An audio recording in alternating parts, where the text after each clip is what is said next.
really think Jimmy Garoppolo is going to help the 49ers beat the odds? I mean, I certainly don't believe in him in that aspect. And even if we're getting the best and the best of Jimmy, as we saw in 2019, he can only take this team so far. And then, like you pointed out perfectly, the team is going to be paying him even a higher percentage of the salary cap this year. So it's not like it's the same thing as 2019. He's 5% more expensive. That's more than what Patrick Mahomes is on the Chiefs salary cap from 2020. So you're absolutely right with this. Yeah, and Trey says, why does his salary matter at this stage? We aren't getting anyone to help this team with him gone. We have many years with Trey in the future, no rush. Okay, here's what I would do. I would let Trey Lance win the competition, so there's no controversy. Let him win it. I think he will.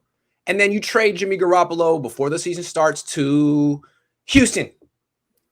Trade him to Houston for whatever. Take a 6th round pick. Just make sure Houston takes the whole contract and nothing but the contract. And yes, so you send him to Houston. You get whatever in return. It doesn't matter. You're just dumping the contract, and then you can go out and get someone like Stephon Gilmore. Absolutely. There are people available. Absolutely, you can get 2 or 3 starters for the price of one Jimmy Garoppolo, and now your team is way better.